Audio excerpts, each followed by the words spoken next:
አማራ ክልል ላይ በተለይ ወሎ እና ሸዋ ላይ ጠንከር ያለ ጦርነት አለ። አንዳንድ የጎጃም አካባቢዎችም ላይ እንደዚሁ ግጭቶች እንዳሉ ሰምተናል። ወሎ ላይ ከነ ምሬካ አፋሕድና አፋብን እየተመታታብኝ ነው። አፋብን የነ ዘመነ የሚመራው ስብስብ ማለት ነው። ያው የዛ አካል ነው እና በብልጽግና መካከል የሚደረግ ጦርነት ነው። የሸዋው የወሎ እንዳልኳችሁ ጠንከር ያለ ነው፣ በጣም ጠንከር ያለ ነው። ሌሎች አካባቢዎች ላይ መለስተኛ ግጭት ነው ሊባል የሚችል ነው። የጦርነቱ ምክንያት አሁን ላይ ለመቀስቀሱ ምክንያት የሆነው ከምርጫው ጋር የተያያዘ ነው። ብልጽግና አማራ ክልል ላይ ካሉ 138 የምርጫ ክልሎች ውስጥ በ130ው ምርጫ አድርጋለሁ ብሎ ቃል ገብቷል። 8 ቦታዎች የተወሰኑ ስራዎች ስለሚፈልጉ እነዛ እስኪሰሩ ጊዜ ድረስ ነው እንጂ እነዛም ላይ ምርጫ ይደረጋል እና አማራ ክልል ላይ ሁሉም የምርጫ ክልል ላይ ምርጫ መደረግ አለበት የሚል አቋም ተይዟል በብልጽግና በኩል። 8 ቦታ ላይ ብቻ ነው ትንሽ ችግር ያለው ከጸጥታ ጋር የተያያዘ ማለት ነው። 130ው ላይ ግን ማድረግ አለበት ተብሎ ተወስኗል። ይሄንን ለማድረግ የሚያስችል ከሰላም ከደህንነት አኳያ መሰራት አለባቸው የተባሉ ስራዎችን ለመስራት ነው እንግዲህ ማለት እዛ አካባቢ ላይ ያለውን ሰላም መረጋጋት እናስጠብቃለን ተብሎ ነው። ያው እዛ ክልል ላይ ደግሞ ፋኖ በብዛት ይንቀሳቀሳል። ፋኖ ከ50% በላይ ቢያንስ ራሱ የክልሉ መንግስት ባመነው ነው የምላችሁ ከ50% በላይ በሆኑ አካባቢ ላይ ይንቀሳቀሳል። ተነጋግረንበት እናውቃለን። ምናልባት አዳዲስ ሰዎች ልትኖሩ ትችላላችሁ። ኦልሞስት ወደ 30% የሚሆነው አካባቢ በክልሉ መንግስት በአማራ ክልል መንግስት ኦልሞስት 30% የሚሆነው አካባቢ ላይ ቀይ ነበረ ማለት ምርጫ ማድረግ የማይቻልበት ቦታ ነበረ። ወደ 20% አካባቢ ላይ ደግሞ ቢጫ ነበር። ቢጫ ነው። ያ ማለት የተወሰነ ማድረግ የሚቻልበት ነገር አለ፣ ግን ሰላም የለም፣ መረጋጋት ግን የለም፣ ጸጥታ የለም። ብቻ ግን እንደው በመከላከያ አቅም ያንን ማድረግ እንችል ከሆነ በሚል ነው። ማድረግ ይቻላል የተባለበት ቦታ ላይ 40% ነበረ። ይሄ የክልሉ መንግስት ያቀረበው በሂደት ነው የተቀየረው። የቀየረውም የፌዴራል መንግስት ነው። ምን ማለት ነው? አማራ ክልል ላይ 100% ምርጫ መደረግ አለበት የሚል አቋም ነው የተያዘው በጠቅላይ ሚኒስትሩ። 100% 138ቱም ላይ ምርጫ መደረግ አለበት ተብሎ 8ቱ ለጊዜው ከአቅም በላይ ነው ተብሎ ቢያንስ 130ው ላይ መደረግ አለበት ተቀይሮ ነው እንጂ የክልሉ መንግስት ቅድም እንዳልኳችሁ 51% 52% የሚሆነው አካባቢ ለምርጫ አስቸጋሪ ነው። 30ው ላይ እንዳታስቡት ቀይ ነው በቃ ከናካቴ 20% ላይ ያ ማለት በቃ ወደ 60% ወይም 70% ድረስ በጣም ከተሰራ ምርጫ ሊደረግ ይችላል የሚል ነበረ። አሁን ግን በጭራሽ 138ቱም ላይ ምርጫ መደረግ አለበት። ይሄ በጠቅላይ ሚኒስትሩ የተሰጠ ትዕዛዝ እና ለመከላከያው አቅጣጫ ነው የተሰጠው። መደረግ ያለበት ነገር ተደርጎም ቢሆን ምርጫው እንዲደረግ ነው የተባለው። ለዛ ነው ለምሳሌ መከላከያ አንድ መግለጫ አውጥቶ ነበረ የምሬን ወዳጆ ሰራዊት እንደ ቅጠል አረገፍናቸው የሚል። በጣም ነው ቋንቋው የገረመኝ ማለት ከአንድ ራሱን መንግስት ነኝ ከሚል አካል እና ከራሱ ህዝብ ጋር ከራሱ አንድ የሆነ ማህበረሰብ ጋር እየተዋጋ አረገፍናቸው ሲል ምን ማለት ነው? ትንሽ የቋንቋ አጠቃቀሙ ገረመኝ። ኦፍ ኮርስ ጦርነት ላይ የተለመደ ነው።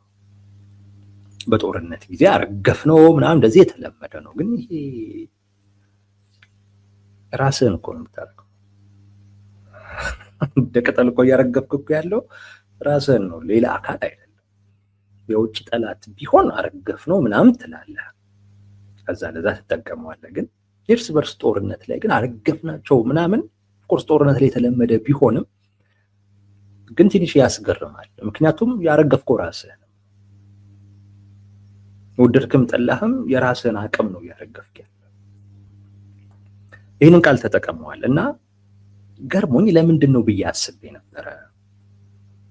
ለካ የተላለፈላቸው ትእዛዝ እንደዛ ነው። አርግፏቸው፣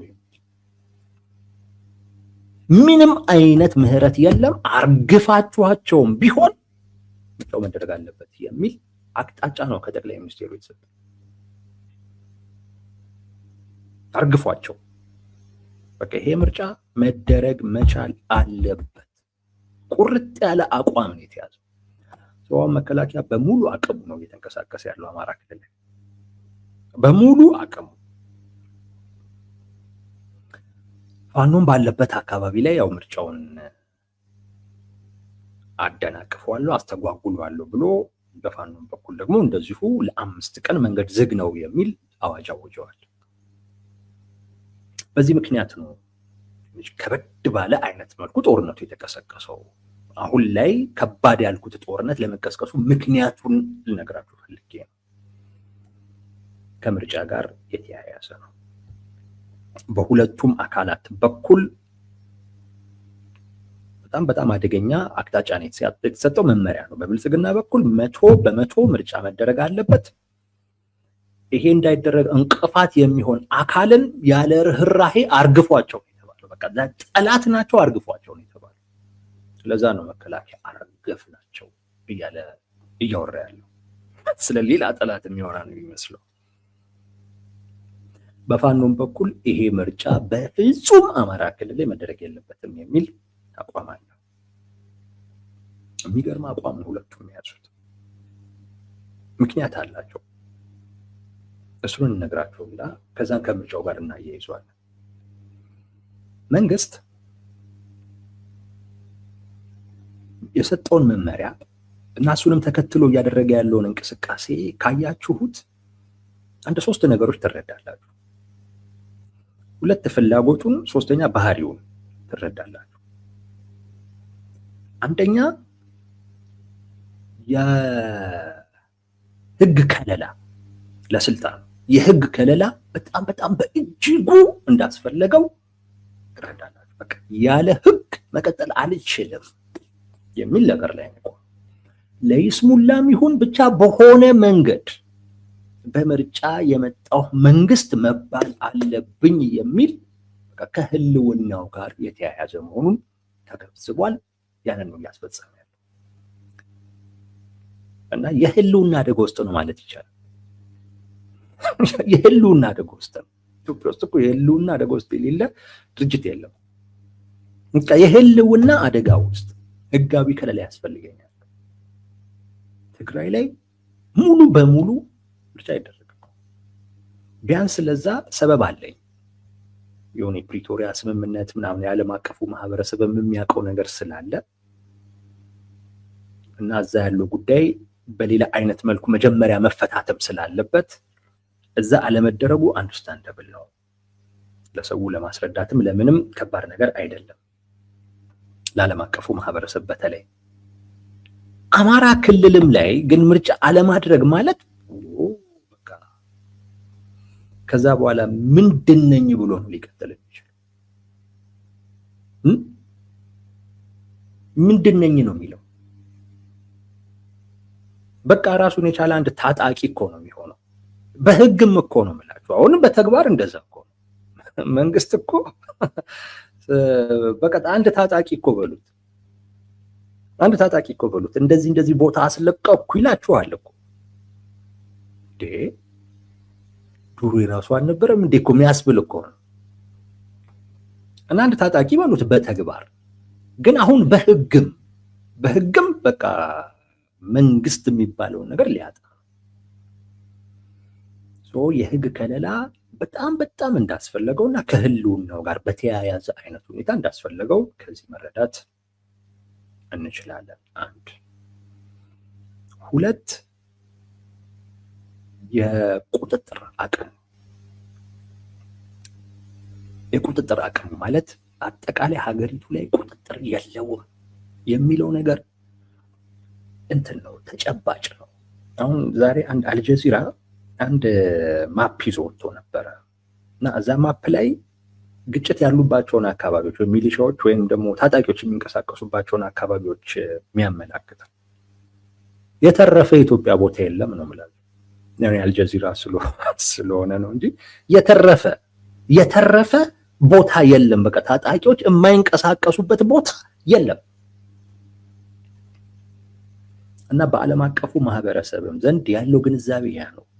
መንግስት ቁጥጥር የለህም ማለት በግንኙነት ላይ በሙሉ ጉዳት አለው። አትከበርም። ሌላው ይቀርና አያምኑህም። እኔ የእናንተን ፍላጎት እንዲህ አስፈጽማለሁ እንዲህ አድርጉልኝ ብለህ እንኳን ለመጠየቅ ሞራል ታጣለህ። ለመንግስት አይደለም።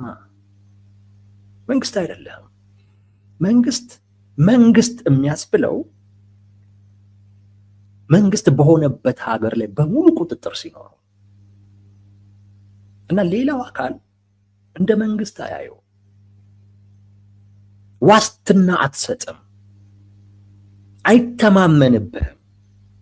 ከአንተ ጋር ውል ውስጥ አይገባም።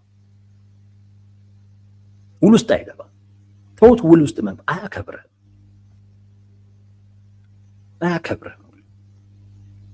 ያነሳብሃል። አሁን እንዲህ ትግራይ ላይ ማድረግ ብንፈልግ ትችላለህ ሆይ ይልሃል። አሽሙር ነው። አማራ ክልል ላይ እንደዚህ አይነት ኢንቨስት ነገር ብናደርግ ዋስትና ልሰጠን ትችላለህ ወይ? የለም። እና በጣም ይሄ ህመም ነው ለብልጽግና፣ በጣም ትልቅ ህመም ነው። ይህን ማረጋገጥ ይፈልጋል። ምርጫው መንግስት ቁጥጥር ያለው። ለዛ ነው ጠቅላይ ሚኒስትሩ አርግፋችኋቸውም ቢሆን የትኛውም እርምጃ ተወስዶ ሙሉ በሙሉ ምርጫ መደረግ አለበት። ሙሉ በሙሉ ነው የተባለው። 8ቱ ከአቅም በላይ ሆኖባቸው ሙሉ በሙሉ ምርጫ መደረግ አለበት። አማራ ክልል ላይ፣ ኦሮሚያም ላይ ልክ እንደዚሁ። ምክንያቱም በዚህ ይሄን ነገር ያዩት በዓለም አቀፉ ማህበረሰብ ዘንድ ክብር ያጡት በዋናነት ጠቅላይ ሚኒስትሩ ናቸው። ማለት ይሄ ጉዳት በቃ እሳቸው ጋር ነው በደንብ የታየው። እሳቸው ናቸው በደንብ የሚያዩት። እንደ የኢትዮጵያ ጠቅላይ ሚኒስትር አይደለም የሚታዩት። ሀገር ውስጥም የሆነው ሀገር ውስጥ የምናውቀውም ስለሆነ ቁጥጥር የለውም። ሰው እንደ መንግስት የማይታየው ይሄ መንግስት ነው እንዴ የምንል እኮ አንዱ ምክንያት በዚህ ምክንያት ቁጥጥር የለውም። ሰው ይሄን ማሳየት ይፈልጋል። 2 3 አማራ ክልል ላይ አንድ የተበለጠበት ፕሮፓጋንዳ አለ። የክልሉ መዋቅር ፈርሷል ወይንም ክልሉ መዋቅር በቃ ተንሳፏል፣ እታች ላይ ያለው መዋቅር በሙሉ ፈርሷል የሚል ተጨባጭ የሆነ ማሳያዎች ያሉት ፕሮፓጋንዳ አለ። ፋኖ ብዙ ፕሮፓጋንዳዎች ያነሳል፣ ግን በቃ በተጨባጭ ማለት የምትወስድለት ፕሮፓጋንዳ ቢኖር ይሄ ፕሮፓጋንዳ የምትወስድለት ማለት ነው። ማሳያዎች አሉት። ተጨባጭ የሆነውም ነገር ያንን የሚያረጋግጥ ነው። ከተማ ምናምን ላይ ነው በቃ መንግስት ቁጥጥር ያለው። አብዛኛው ገጠር አካባቢ ላይ ፋኖች እንደ ልብ ገብተው የሚወጡበት የሚቆጣጠሩት ብዙ ማሳያዎች አሳይቷል። መዋቅር አፍርሶ አሳይቷል። እርምጃ ወስደው ሰልፍ አድርገው የአካባቢውን ሰው አስወጥተው ሰልፍ አድርገው በተለያየ ቦታ ላይ በአንድ ጊዜ ያላቸውን ቁጥጥር አሳይተዋል። ቁጥጥር አለን፣ አብዛኛውን የክልሉን መስተዳድር አንሳፈነዋል ሲሉ አትከራከራቸው እና በዚህ ተበልጧል ብልጽግና። መዋቅሩ እንዳለ መዋቅሩ እየሰራ እንደሆነ ማሳያው ይህን ምርጫ ማድረግ ነው። ይህን ምርጫ ማድረግ። ስለዚህ አንድ ምን አልኳችሁ? የህግ ከለላ ያስፈልጋል። ያለ ምርጫ መንግስት መባል አይችልም። ሁለት ቁጥጥር ያለው መሆኑን ማሳየት ይፈልጋል። ሶስት አማራ ክልል ላይ መዋቅሩ እየሰራ እንደሆነ ማረጋገጥ ማሳየት ይፈልጋል። በእነዚህ ምክንያቶች ምርጫው 100% መደረግ አለበት ወደሚል ነገር መጥቷል። ምርጫውን ለማድረግ አማራ ክልል ላይ በግድ ነው ፋኖን እነሱ እንዳሉት ከተቆጣጠራቸው አካባቢዎች ማጽዳት አለባቸው። ለዛ ደግሞ የሚፈጠር ብዙ ጉዳት ደግሞ አለ። ግን ብልጽግና ደግሞ ብዙ ችግር የለበትም። ለህዝብ ደህንነት ግድ የለውም። ዋናው የፈለገው ይሄንን ነው እንጂ አሁን በእንደዚህ አይነት ሁኔታ ምርጫ ማድረግ እኔ ለህዝቡ በኋላ ስለመጣበት ነው። ለህዝቡ ያለው ጉዳት ቀላል አይደለም። የመንግስት እነዚህ እንትኖች አሉት። ፋኖም የራሱ ፍላጎቶች አሉት። አንደኛው መንግስት ህጋዊ ከለላ ማግኘቱ በጣም ያሳስበዋል። በጣም ያሳስበዋል እና ሁሌም ወጥተው የሚናገሩትን ካያችሁ እንደገና የ5 ዓመት ፈቃድ ሊያገኝ ምናምን ነው የሚሉት እና እኔ አንዳንዴ ግራ ይገባኛል። ነው ቢያገኝ እነሱ እኮ እውቅና አንሰጥም አናቀህም ሊሉት ይችላሉ ምናምን ነገር እላለሁ። አይገባኝም። ግን እነሱ በጣም ይሄን ነገር ግን በሲሪየስ ነው የሚያዩት። ደጋግመው የሚያነሱት ጉዳይ ነው። የ5 ዓመት ፈቃድ ድጋሚ የህግ ከለላ ሊያገኝ ነው ማለት ምርጫው ትክክል ነው ምናምን ብለው እኮ አይደለም። ግን ለይስሙላም ቢሆን ምርጫ አድርጎ ለ5 ዓመት የተመረጥኩኝ መንግስት ነኝ ሊል ነው የሚል ነገር ያነሳሉ። ይሄ ነገር ከሆነ ጉዳይ አንጻር ትርጉም ይሰጠኛል። እነሱ ከዛ አንጻር አንስተውት ይሁን አይሁን አላውቅም። ግን ፋኖች ድርድር የሚባል ነገር ብዙ አይፈልጉም። አንዳንድ የሚፈልጉ ሰዎች እንዳሉ አውቃለሁ። ግን ዋነኛ ሰዎቹ ፍላጎት የላቸውም። ይሄ መንግስት ለይስሙላም ቢሆን የህግ ከለላ ማግኘቱን የማይፈልጉበት አንዱ ምክንያት ከዛ ጋር የተያዘ ነው። ከማን ጋር እንደራደር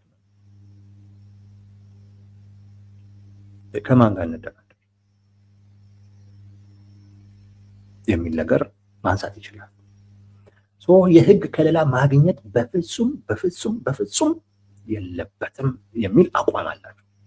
ምርጫው ሙሉ በሙሉ አማራ ክልል ላይ እንዳይደረግ ፍላጎት አላቸው። ያሳኩታል አያሳኩትም አናውቅም። እንገምት ግን ካልን መገመት እንችላለን። ግን ይሄ የነሱ ፍላጎት ነው። በቃ በጭራሽ ህጋዊ ከለላ ማግኘት የለበትም፣ እንደገና የ5 ዓመት ኮንትራት ሊወስድ የሚል አቋም አላቸው። ሁለት በዚህ አጋጣሚ አቅማቸውንም ማሳየት ይፈልጋሉ። ማለት አማራ ክልል ላይ አማራጭ መንግስት መሆናቸውን ታጣቂ አይደለም አማራጭ መንግስት መሆናቸውን። ለምሳሌ ትግራይ ላይ ምርጫ ማይደረገው ቲፒኤልኤፍ አይደረግም ስላለ አቃይ በዚህ አይደረግም፣ እኔ የሌለውበት ምርጫ አይደረግም፣ እንዲህ ሳይሆን አይደረግም ማለት አይደረግም። ታዲያ መንግስት ዲፎልት በቃ መንግስት ነው ያጣው። ህጋዊ አካሄዱን ተከትሎ ምናምን መጣ አልመጣ እሱ ሌላ ጉዳይ ነው እንጂ በቃ እኮ መንግስት ነው። የፋኖ ኃይሎችም አማራ ክልል ላይ በዛ ደረጃ ነው መሆን የሚፈልጉት። እነሱ የሚፈቅዱት የሚሆንበት፣ እነሱ ካልፈቀዱ ማይሆንበት አይነት ክልል እና ታጣቂ አይደለም። አይመቻቸውም ይሄ ቃል እርግጠኛ። ብዙ ጊዜ ካያችኋቸው መግለጫዎቻቸውን ሁኔታቸውን ምናምን ሁሉ ካያችኋቸው የመንግስት በመንግስት ደረጃ እንደ አንድ አማራጭ መንግስት እንዲታዩ ነው ፍላጎታቸው። ለአንድ አማራጭ መንግስት በቃ አማራ ክልል ላይ እኛ ነን መንግስት የሚል እንትን ነው፣ ስነ ልቦና ነው ያላቸው መሪዎቹ። እንደዛ መታየት ስለሚፈልጉ በዛ ደረጃ ሊያሳያቸው የሚችለው ይሄንን ምርጫ ማድረግ ካልቻለ ነው። እነሱ ከልክለው ካስቆሙት ማለት ነው። በዚህ ምክንያት ሙሉ በሙሉ ምርጫው መደረግ የለበትም። እኛ ነን ክልሉን የምንቆጣጠረው፣ እኛንን እያስተዳደር ነው ያለነው የሚል ነገር ማለት ነው። ይሄ የምርጫውን ተአማኝነት ማሳጣት ምናምን አይደለም የፋኖ ፍላጎት፣ እንደዛ እንዳትወስዱ። ምርጫው ይሄ ፍላጎት ምርጫው ላይ የሚሳተፍ አካል ያለው ፍላጎት፣ ለምሳሌ አንድ ፓርቲ ይሄ ፍላጎት ሊኖረው ይችላል።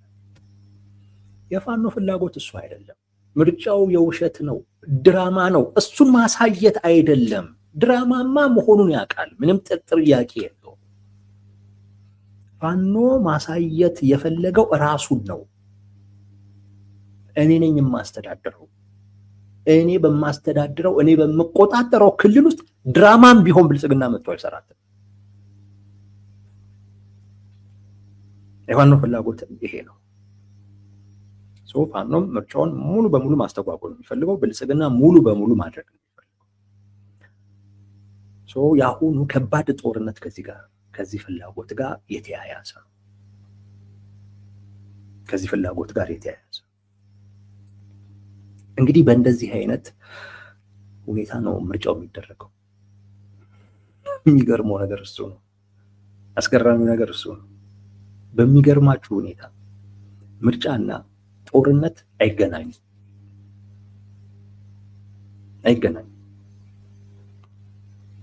እኛ ይሄ ምርጫ አይደለም የምንለው በዚህ ምክንያት ነው። ምርጫና ጦርነት በፍጹም አይገናኙም። ልብ በሉ።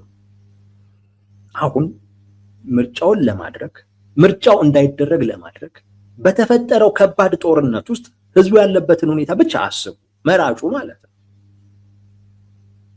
ያለበትን ሁኔታ አስቡ። ምን ውስጥ ነው? አደጋ ውስጥ። የምን አደጋ ውስጥ? የደህንነት። የምን አደጋ ውስጥ? የህልውና።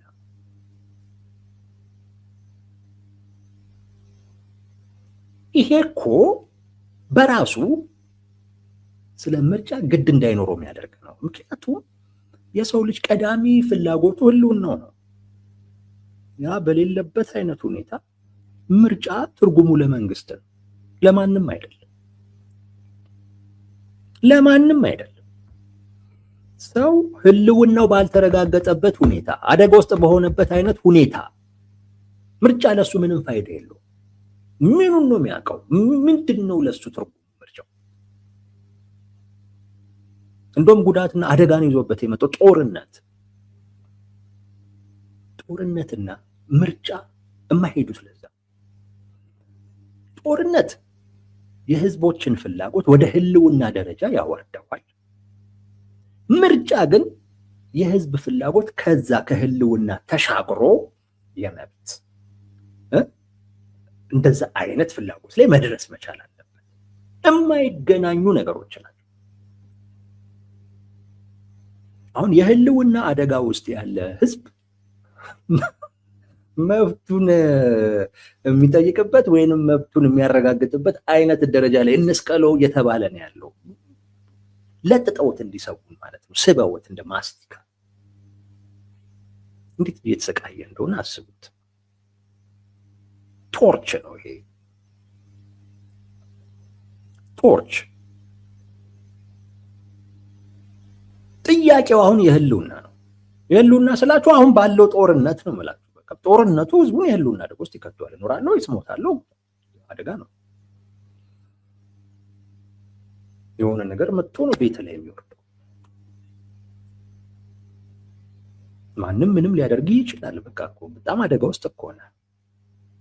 እንዲህ አይነት ፍላጎት ላይ ያለን አካል እታች የህልውና ገና በቃ መሰረታዊው ፍላጎት ላይ ያለን አካል እንደ ማስቲካ እንዲለጥጠውት የምርጫ የሚል ነገር ያነሳሉ። መንግስት ለዚህ የሚያቀርበው ምክንያት አለ። የአንድ አካል ስለበጠበጠ ብቻ የህዝቡ መብቱን ማጣት የለበትም።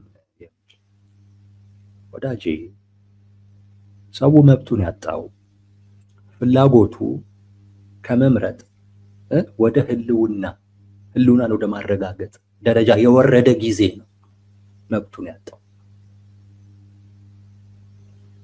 ያጣው ያኔ። ሰውማ መብቱን ኤክሰርሳይዝ እንዲያደርግ ከፈለክ ህልውናውን በሚመለከት ዋስትና መስጠት። ህልውናውን በሚመለከት ዋስትና መስጠት ያልቻልክ ጊዜ እንደውም የራስን የህግ ከለላ ለማግኘት ስትል ህልውናውን የበለጠ አደጋ ውስጥ የሚከት አይነት እንቅስቃሴ ውስጥ የገባህ ጊዜና ሁኔታዎችን በዛ ደረጃ ያከፋህ ጊዜ ያኔ መብቱን አጥቷል። ሰው ያኔ ነው መብቱን ያጣው። ስለዚህ ፋኖ ስለበጠበጠ የህዝቡ መብት መጨፍለቅ የለበትም የሚባል ነገር የለም።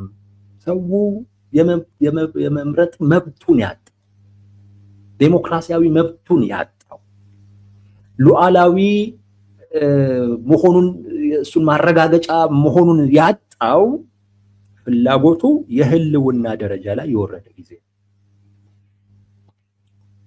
ያኔ ነው መብቱን ያጣው። አሁን ላይ መብቱን ላስከብርለት፣ የት መብቱ ካስከበርክለት አሁን ዋስትና ስጠው፣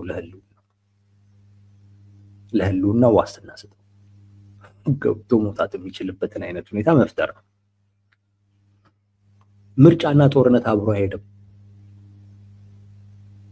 ምርጫና ጦርነት አብሮ አይሄድም። በጦርነቱ ወቅት የሰው ፍላጎት ከህልውናም ጋር የተያያዘ ስለሆነ ከዚህ ውጭ የጥይት ድምፅ አለ እንዳለ የምትሰሙት ትርክት እራሱ በጣም ከባድ ትርክት ነው። የጦርነት በቃ የጥላቻ ንግግር ምናምን ነው የምትሰሙት። ማለት ስሜት ከፍ የሚያደርግ ስሜት የሚረብሽ የሚመርዝ አይነት ነገር ነው የምትሰሙት። ባሩድ ነው የሚሸታችሁ ትርክቶቹ። በዛም በዚህም የሚነገረው ነገር ራሱ ባሩድ በሉት በጆሮ የሚገባ ይመርዛል። እዛ ውስጥ ሆነ ምክንያታዊ የሆነ የተረጋጋ ሚዛናዊ የሆነ ውሳኔ መወሰን አችል። ምርጫ ግን እሱን ይፈልጋል። ምርጫ እሱን ይፈልጋል። አሁን የአማራ ህዝብ ወጥቶ ምንድን ነው የሚመርጠው? ማንንስ ነው የሚመርጠው? ግራ የሚገባኝ እሱ ነው። ማንን ነው የሚመርጠው? ሄዱ የሚወዳደሩ አሉ እዛ ግራ ነው። ማን ነው የሚወዳደረው እዛ? ከዚህ ከማን ብሎ እንደሚመርጥሉ ግራ ነው የሚገባኝ። እና እኔ ህዝቡ በጣም ነው የሚያሳዝነኝ። እውነቴን ነው የምላችሁ፣ ህዝቡ በጣም ነው የሚያሳዝነኝ። ሁለተኛው ይሄ ነው። የመጀመሪያው እንዳልኳችሁ በቃ ፍላጎቱ ከመብት ፍላጎት ወርዶ የህልውና ሆኗል። የአማራ ህዝብ ብቻ አይደለም፣ አብዛኛው እና ፍላጎቱ በዚህ ደረጃ ዘጭ ብሎ የወረደን ማህበረሰብ ነው። እና መብትን አረጋግጠ እያልኩ ያለው ትዝ አይለውም። መብት የምን መብት ነው የሚል የመምረጥ ምንድን ነው ምርጫ ነው የሚል። ምክንያቱም የእሱ ጥያቄ እና አእምሮ በጣም የተወጠረበትና የተያዘበት ጉዳይ የህልውን ነው። ከጥይት ቢያመልጥ ከኑሮ አያመልጥ፣ ከኑሮ ቢያመልጥ ጥይት እንትና አጣው። አሁን ሰሞኑን አካባቢው ስሙን ረሳሁት፣ ሁለት የህዝብ ማመላለሻ መኪኖች ታገቱ። ሰው እንዳለ ተጠራርጎ ተወሰደ። ከ6 እስከ 10 ሰው ተገሏል አሉ። ወደ አዲስ አበባ ሊገቡ አካባቢ ላይ በቃ ይሄ ነው ሀገሪቱ ውስጥ ያለው ሁኔታ ይሄ ነው። እንደው ከዚህ ወደዛ በሰላም እደር ሲሆን ብሎ እየጠየቀን ያለ ሰው ነው እና ተብለ ምረጥም ማንን ነው የምመርጠው ነው የሚለ። ምንድነው ምርጫ ነው የሚለ ይሄ ሰው። እና ሁሉም የህልውና አደጋ ውስጥ ነው። አማራ ክልል ላይ ደግሞ አሁን በበለጠ ሁኔታ ማለት ግን ሁሉም አደጋ ውስጥ ነው። የምትሸሽበት የለህ፣ የምታመልጥበት የለህ። ምንድነው ለዚህ ህዝብ ምርጫ? ምንድነው ትርጉም?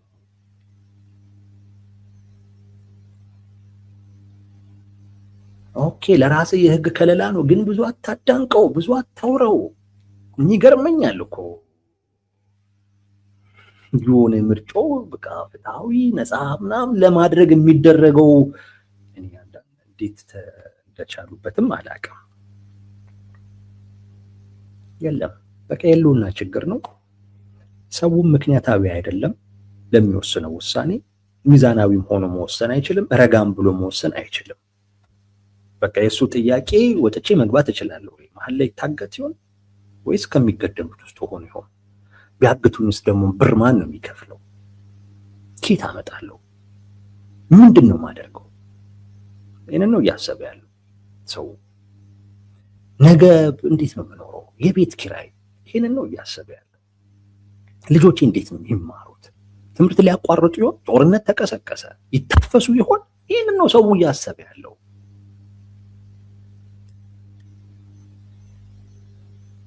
ይህን እያሰበ ያለ አካል ከብልጽግናና ከኢዜማ በውጭ ጉዳይ ፖሊሲያቸው ላይ እንዴት ነው እንደዚህ ሊወስን የሚችለው? ጋይስ የአንዳንድ ሰዎች በጣም ነው የሚገርሙ። ሁለተኛው ነው። 3 ምርጫው አሁን ለአማራ ክልል ላይ ላለ ህዝብ ያለበትን አጣብቂኝ ተመልከቱ። በጦርነት ውስጥ ነው። በጦርነት ጊዜ እኛና እነሱ የሚባል ነገር ይፈጠር። አሁን ተፈጥሯል። አማራ ክልል ላይ እሱ ተፈጥሯል።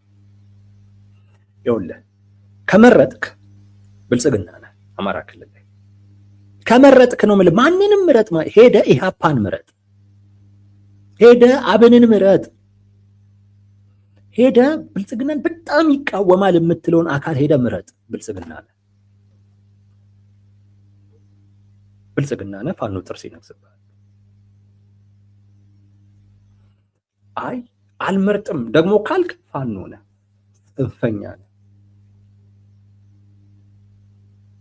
ጽንፈኛ ነህ። አሞኛልን ብለህ ብትቀር፣ ሰበብ ፈጥረን ብትቀር፣ ካልመረጥክ ምንድነህ? ጽንፈኛ ነህ። የአካባቢው አስተዳደር የጸጥታ ኃይሎች መከላከያን ጨምሮ ጥርስ ይነክስብሃል። አማራ ክልል ላይ ማን ከማን ይሻላል የሚለው አይደለም ሰውን እያስጨነቁ ያለው። ሰው እየተጨነቀ ያለው አማራ ክልል ላይ ሄጄ ልምረጥ ወይንስ አልምረጥ?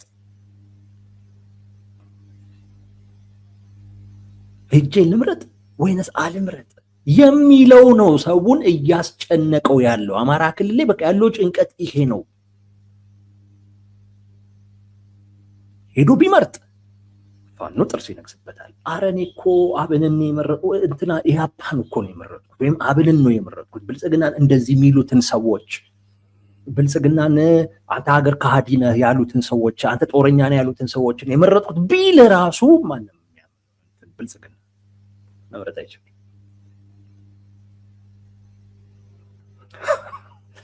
አልመርጥም ቢል የአካባቢው አስተዳደር ጥርስ ሊነክስበት።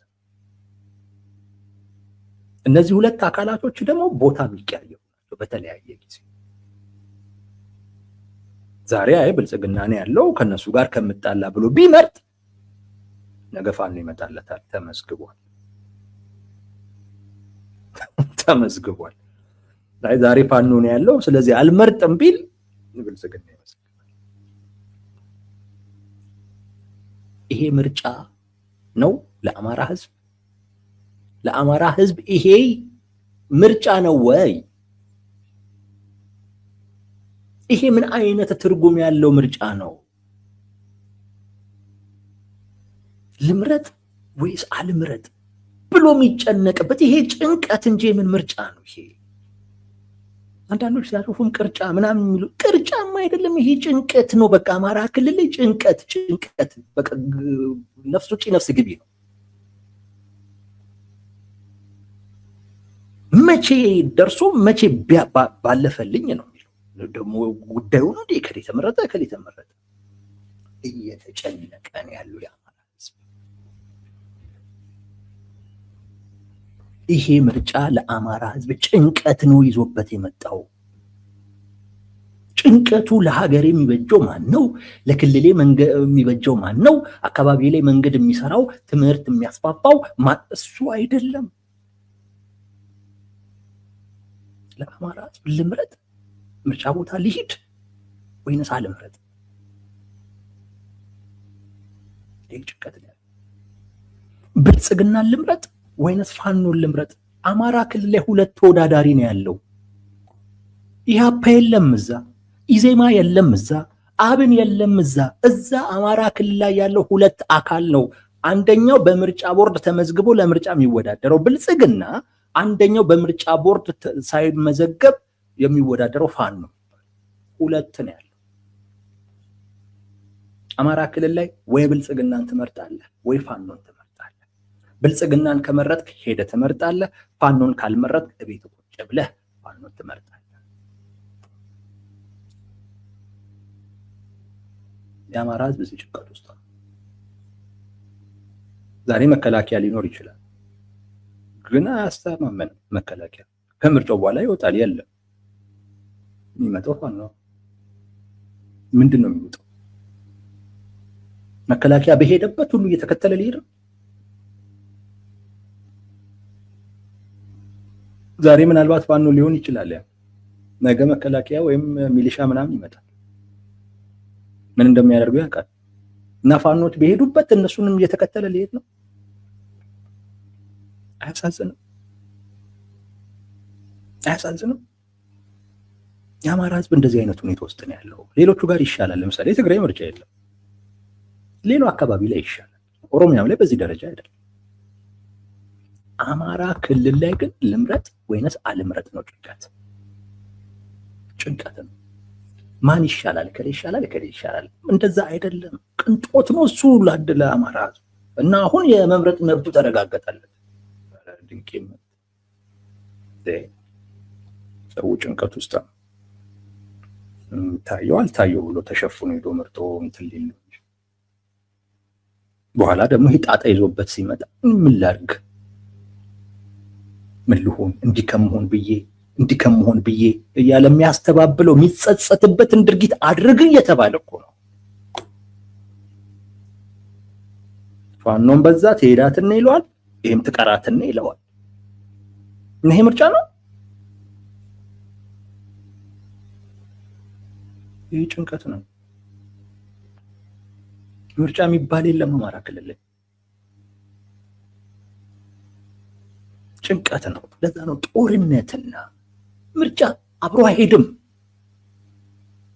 ምርጫው በተለየ ሁኔታ አማራ ክልል ላይ የጦርነት ምክንያት ሆኗል። የጦርነት ምክንያት አንዱ ራሱን የሚያሳይበት፣ መንግስትም ሙሉ ቁጥጥር እንዳለው የሚያሳይበት፣ ፋኖም ሙሉ ቁጥጥር እንዳለው የሚያሳይበት ምክንያት ሆኗል ምርጫው።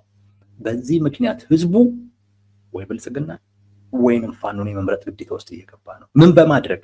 ምርጫ ጣቢያ ሄዶ በመምረጥ አሊያም ቤቱ በመቅረት የት ልሁን እያለ እንጂ ማን ምን አለ? በክርክር ላይ ማን ምን አነሳ?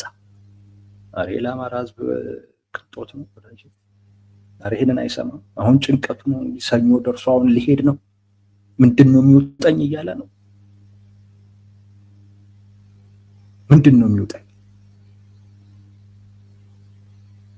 ያ ነው ለአማራ ህዝብ። ይሄ ምርጫ ሊባል አይችልም። ህዝቡ ያለበት ሁኔታ እዚህ ላይ ነው። የልጆቹ ነገር ያስጨንቋል፣ ኑሮ ያስጨንቋል፣ ጦርነቱ ያስጨንቋል። አሁን ደግሞ ምርጫ ያስጨንቋል። ጦስ ነው የሚሆንበት ይሄ ምርጫ ለአማራ ጦስ። ደግሞ አስቀያሚነቱ ከማንም አለመሆን ደግሞ አይቻልም። አይ ሁለቱም አይቻሉኝም ብለህ ከሁለቱም ውጭም ደግሞ መሆንም አይቻልም። መሀል ላይ መቅረት የለም። ከመንገድ ወጥተህ ምርጫ ጣቢያ ሳትደርስ መሀል ላይ ቆመህ አልመጣሁም መጥቻለሁ ማለት አይቻልም። አይቻልም። ወይ ሄደህ መምረጥ ነው አሊያም ቀርተህ አለመምረጥ ነው። አሳዝንም ህዝብ